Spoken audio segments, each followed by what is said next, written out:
नमस्कार, आप देख रहे हैं हिंदुस्तान हॉटलाइन। ये खास पेशकश विश्व हिंदी परिषद और हिंदुस्तान हॉटलाइन की साझा पहल हिंदी है हम का हिस्सा है, जो हिंदी के प्रचार प्रसार के लिए समर्पित है। आज हमारे साथ है स्वरांगी साने, जिनसे हम हिंदी पत्रकारिता और साहित्य के बदलते स्वरूप पर चर्चा करने जा रहे हैं। नमस्कार मैम, आपका बहुत बहुत स्वागत है अपना कीमती वक्त देने के लिए नमस्कार, आपका। बहुत-बहुत धन्यवाद। बहुत जी, धन्यवाद, जी। सीधा सवालों से शुरू करते हैं। आज के डिजिटल युग में पत्रकारिता और साहित्य का स्वरूप तेजी से बदल रहा है। आपको लगता है कि इस बदलाव ने हिंदी पत्रकारिता और साहित्य को कैसे प्रभावित किया है, खासकर महिलाओं की भागीदारी के संदर्भ में? मुझे लगता है ये 2 अलग सवाल हैं जो आपने मर्ज कर दिए हैं। मैं एक चरण-चरणबद्ध से बात करती हूँ। पहले तो आप आज के डिजिटल युग की बात कर रहे हैं, तो मुझे लगता है कि भारत में 80 के दशक में टीवी जो है घर-घर तक पहुँचा था। उससे भी पहले यदि हम बात करें तो 60 में भारत में आ गया था टीवी, लेकिन 80 में वो घर-घर तक पहुँचा और 90 में जो सैटेलाइट क्रांति हुई, उसके बाद हम कह सकते हैं कि भारत ने सच में एक डिजिटल युग में प्रवेश किया। अब उसके बाद से भी अभी पिछले 10 सालों में जो आप जिस तेज़ी की बात करें, वो 10 सालों में तेज़ी आई है। अब आपके पास यदि मोबाइल है और आप में न्यूज़ सेंस है, तो आप पत्रकार बन सकते हैं, आप पत्रकारिता कर सकते हैं। तो ये बदलाव आपको बहुत तेज़ी से नज़र आ रहा है। अब आपने इसी का सवाल जो दूसरा मुझसे पूछा वो ये था कि महिलाओं की भूमिका क्या है? तो भारत में महिलाओं की स्थिति भले ही जो भी हो, लेकिन पत्रकारिता में महिलाओं की स्थिति काफ़ी अच्छी है। कई न्यूज़ चैनलों का तो चेहरा महिला पत्रकार हो गई हैं।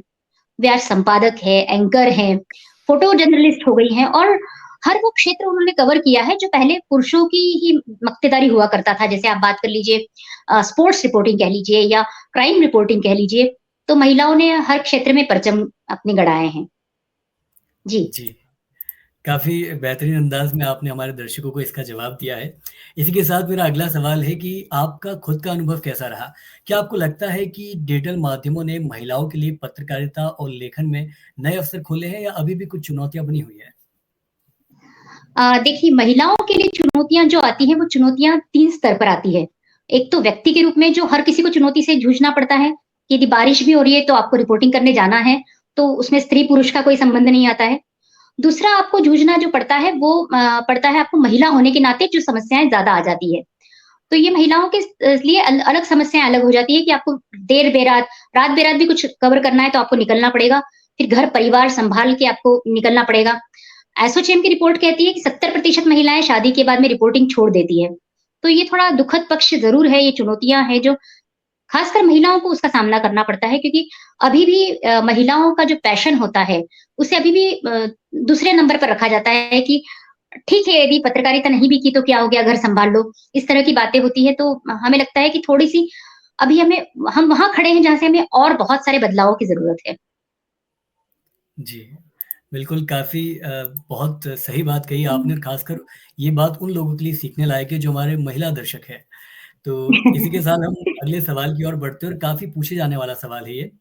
आपके लेखन और पत्रकारिता में किन लेखकों और पत्रकारों का प्रभाव रहा है? क्या उनके विचार और लेखन शैली ने आप के काम पर कोई विशेष दिशा दी है? ये सवाल का जवाब देते हुए मुझे खास खुशी होगी। वो खुशी इसलिए होगी क्योंकि मेरे लेखन और मेरी पत्रकारिता दोनों पर जिसका बहुत गहरा प्रभाव पड़ा वो मेरी माँ है।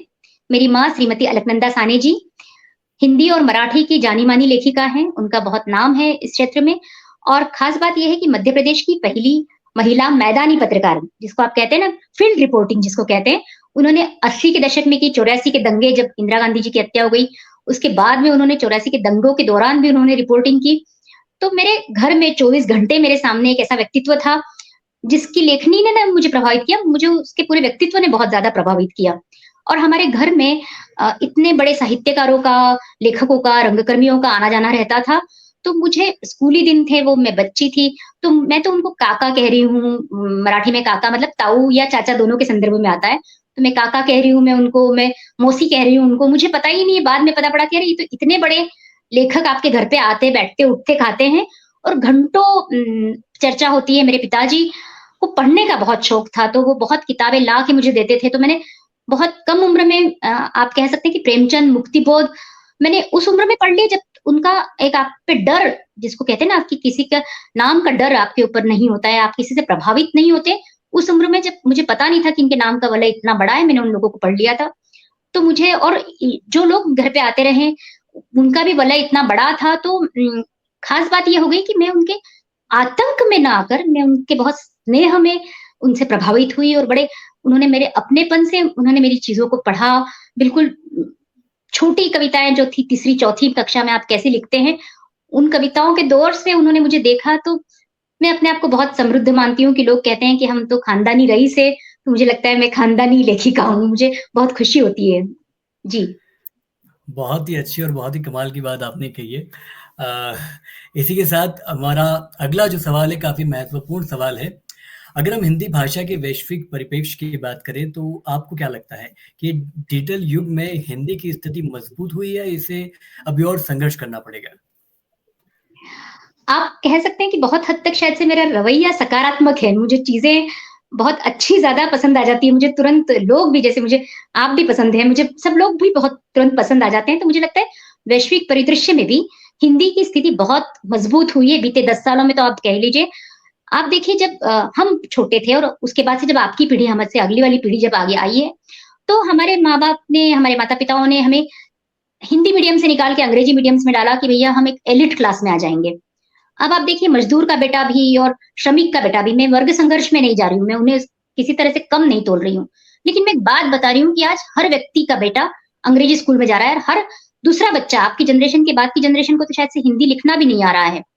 तो अब देखिए आपकी अंग्रेजी सबको आ रही है, तो अब एलिट वर्ग में होने के लिए आपको तो संभ्रांत होने के लिए आपको हिंदी जिसको आ रही है वो कूल हो गया है, वो संभ्रांत हो गया है। आपको एक खास बात बताती हूँ कि न्यूयॉर्क में भारतीय कौंसलावास है, भारतीय सचिवालय है, उसकी तरफ से अनन्य पत्रिका निकलना शुरू हुई अभी कोरोना के दौरान ही, ये 2-3 सालों में ही और उसके संपादक मंडल में मैं हूँ। तो आप देखिए विश्व परिदृश्य में कितना हिंदी का प्रसार हो रहा है। मॉरिशस में कितने लोग हिंदी लिखने, पढ़ने, बोलने वाले हैं। आप चीन की बात कर लीजिए, आप रशिया की बात कर लीजिए, आप बिल्कुल छोटे से जिनेवा की बात कर लीजिए। कई छोटे-बड़े देशों में आपको हिंदी पत्रकारिता क्या हिंदी लेखन दिख रहा है। जी, बिल्कुल, बिल्कुल। और जो मेरा अगला सवाल होगा, जैसा कि आपने पहले ही बता दिया है, ये सवाल मेरे खुद के लिए है, व्यक्तिगत सवाल है मेरा, जी। कि आज के युवा पत्रकारों और लेखकों के लिए ये बदलाव क्या अवसर लेके आया है? आप उन्हें क्या सलाह देना चाहेंगे ताकि वे इस दौर में खुद को स्थापित कर सकते हैं? जो हम शुरू से बात कर रहे थे कि एक गति बहुत आ गई है आज की पत्रकारिता में कह लीजिए, साहित्य में कह लीजिए। इधर कोई बात हुई, उधर लिख दिया, इधर कुछ हुआ, आपको 24 घंटे खबरें आपके पास में मिल रही हैं। तो मुझे लगता है कि गति के साथ एक थोड़े ठहराव की ज़रूरत बहुत ज़्यादा है। ये बात ध्यान रखनी पड़ेगी कि जीत हमेशा कछुए की होती है। आप मुझे महिला संबोधित कर रहे हैं, तो मैं उसमें एक खास बात बताती हूँ कि देखिए लेखन में अभी कुछ नहीं रहा है कि ये महिला लेखन है और ये पुरुष लेखन है। महिलाएँ उन सारे क्षेत्रों में लिख रही हैं जिसमें पुरुष लिख रहे हैं। कई पुरुष भी बहुत संजीदा होकर महिलाओं के विषय पर लिख रहे हैं। तो ये बहुत वर्ग संघर्ष या लिंग भेद वहाँ पर बहुत नहीं दिख रहा है। लेकिन प्रभावित क्या हो रहा है कि फेसबुक ही आप कभी देख लीजिए आप कितने लोग लिख रहे हैं। अभी सुनीता विलियम्स आई हैं तो तुरंत में कविताएँ आपको ढेरों मिल जाएँगी।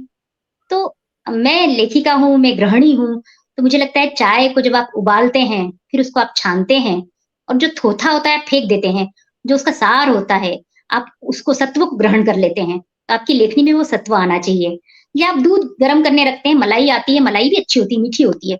लेकिन जब आप उसकी छाछ बनाते हैं, जब आप उसको मथते हैं, तो ये जो मथने की प्रक्रिया होती है, उसके बाद से जो नवनीत निकलता है, तो मुझे लगता है ये नवनीत आपके लेखन में आना ज़रूरी है। जी। काफ़ी ही खूबसूरत अंदाज़ में आपने लेखन, साहित्य को हम और हिंदी को ख़ासकर दर्शकों के सामने पेश किया है। इसी के साथ मैं दर्शकों को यहाँ बताना चाहता हूँ कि ये थी हमारी ख़ास बातचीत स्वरांगी सानी के साथ। हिंदी है हम अभियान के तहत हमारा प्रयास है हिंदी भाषा और इसकी पत्रकारिता को और मज़बूती देना। बने रहिए हिंदुस्तान हॉटलाइन के साथ, जहाँ हम लाते हैं हिंदी से जुड़ी ख़ास बातें। नमस्कार। नमस्कार।